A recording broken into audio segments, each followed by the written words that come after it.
What's up, everybody? I hope everyone has an amazing weekend so far.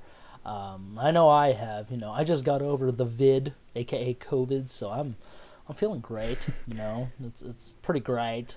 And I was able to go see Bern and I. We're going to talk about, as you've seen in the description, Lightyear. Disney Pixar's newest movie about Buzz Lightyear, the movie character, not the toy from Toy Story. It's very interesting how they did it. Mm-hmm. Before I get started, guys, or we get started, I'm sorry, it's not just me.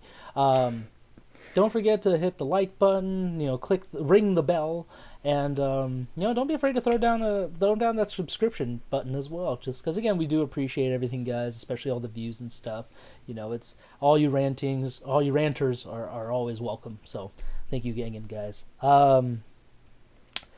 But this movie takes place in, actually it really doesn't say the time, to be honest. It's just kind of like in the future, Mm-hmm. where Buzz Lightyear is an actual space ranger for Star Command, an actual thing. Basically, it plays off that, maybe I don't want to spoil too much. So it's basically just a space ranger who's trying to get his team of scientists and other rangers off of this planet that they're marooned on, Mm-hmm. which has like harsh plant life, like from the trailer, that vine that just keeps taking people and stuff.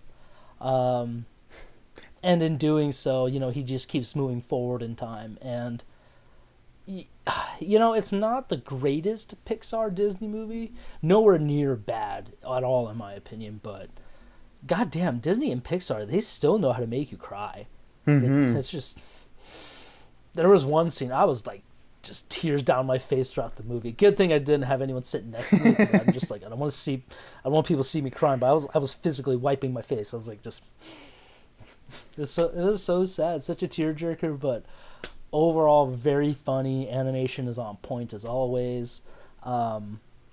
And yeah, what did you think about it, Bern, after, since you saw it? Yeah, it was a really cool movie, man. Like you said, it's not like, I wouldn't say it's like one of the top tier Pixar movies, but even the lowest tier of Pixar is still better than a lot of animation that comes out. So they really are they're operating at A plus material, and they've only ever really dipped down to maybe like B plus. I would say their only bad movies, Cars 2, and that was probably like a C or D. They managed to pump out some really excellent movies, and they really operate on like two speeds.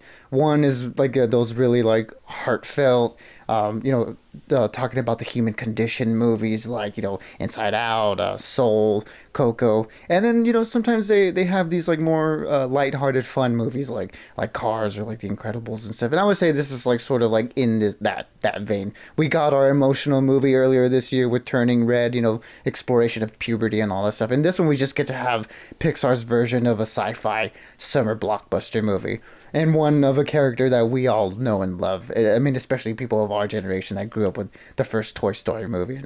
And as a fan of that movie, that's still my favorite Pixar movie of all time. This movie was just so much fun. Like this idea of this is the movie that was in the Toy Story universe or something that inspired the toys that Andy plays with them. It's really cool, and Chris Evans does a great job. All the voice cast do a great job. Keke Palmer, Taika Waititi, and how do I pronounce her name? Uzo Aduba. That people might know from Orange Is the New Black, Crazy Eyes, and the real standout of the group. That's who she is. The real standout out of the group of Peter Sohn, who voices Socks, the little robot cat that we see in this movie. MVP of the whole movie for me. But man, dude, this was a whole lot of fun. Plays on a lot of really cool sci-fi tropes that I wasn't expecting. Homages, not only things from Toy Story that we've seen, but old sci-fi movies and more recent sci-fi movies, and overall it's a very, very entertaining movie. It's essentially Disney's version of Interstellar, Mm-hmm. is the best way I could put it. Interstellar with Terminator. Yeah, Interstellar, Terminator, Star Wars a little bit in there, a little bit of Star Trek also, a lot of like little elements of... Very much like Star Trek. Mm-hmm. Yeah. And yeah, it wraps it all up in this Toy Story package, which is really cool. Yeah, and for those of you who are saying, well, Tim Allen's my Buzz Lightyear, it's like, The funny thing is, we just had a movie recently with three different Spider-Men.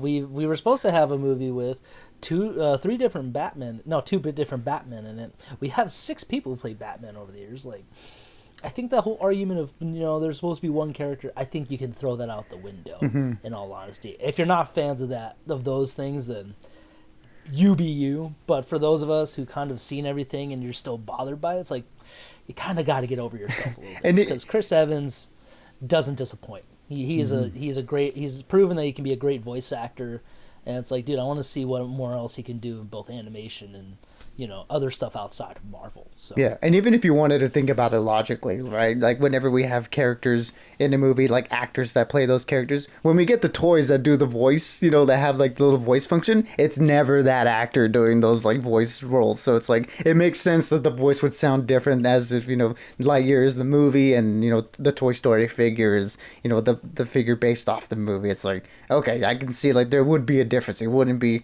Chris Evans' voice that do it. It's like when you get a Batman figure, it's like it's not Christian Bale voicing that figure. Yeah, sure as shit ain't Kevin Conroy's voice from the animated movie. Oh, I know. Touche. Overall, I would give this movie, because it got my heart so wrenched, I'm gonna give it a 4 out of 5. Just because, even though like Burns said, it's nowhere near like yeah, it's definitely not nowhere near Coco's level of emotion, just because that was a constant cry fest for me. But it's also very similar to Incredibles. I think if you're going to think of like a Pixar Disney movie, Incredibles is where it's on that level, where it's fun, has some serious moments and stuff, but overall just straightforward fun. Definitely recommend for the theater. I saw it in Dolby. Bern, did you see it in IMAX, or what would you say? No, I saw it in a regular theater, and it was still great. Oh, okay. But I did want to see it in IMAX because I know this movie was made. This is like one of the I think it's just the first animated movie that does the IMAX ratio, and I really wish I saw it in that format, and I'll try to check it out in that soon because there are some scenes in here that I would really have liked to see in IMAX. Yeah, I didn't realize it was actually made for IMAX. The theater, it was kind of a wing of the moment kind of thing, and it was so all the IMAX was sold out. But I still loved it in Dolby. And again, it's better because I have my own space, so I could just be me in my little chair. But what would you rate this, Bern? You know what? I would also give this a 4 out of 5. This was a very fun movie where, as you said, Pixar's Incredibles, what that is to superhero movies, Lightyear is to sci-fi action movies. And this was a lot of fun. The characters were all funny. They were great. The action was really cool. And the animation is just gorgeous. They're as we've seen lately, their technologies have gotten really, really good.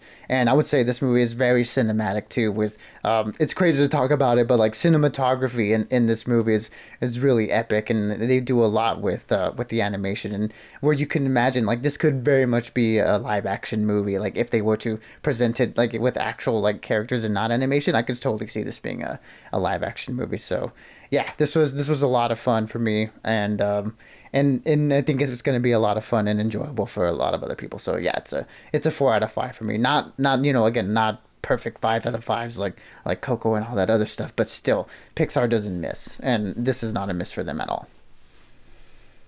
No, and I will say Keke Palmer's having quite a year already. Like we have this movie, and then Nope is coming out later.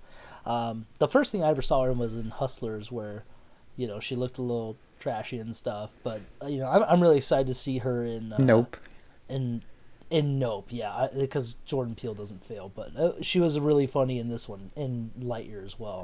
Definitely a great pairing with Chris Evans. So, just Kiki, keep coming, keep this up. I love it. I love all the stuff. and whereas I guess this movie sold Andy on buying a Lightyear toy, I'm sold as well. Yeah, you're gonna get the hot toy version though. Yeah, a little bit more expensive than what Andy got. I would say definitely. I mean, you never know. It was the '90s. Who knows how much it was? Yeah, no, it was definitely more. Who are we kidding? But in that, guys, if you guys have seen it, let us know what you thought in the comments. Did you love the movie? Were you a little disappointed by it? Are you still obsessed with Tim Allen? I would love to know. Until next time, though, guys. Again, we got a stacked summer ahead of us. Movies, shows, all kinds of stuff. So, stay tuned, everybody, and don't forget to keep on stay bodacious and then keep on ranting for us. Absolutely, everybody. Be good and be safe, and to infinity and beyond.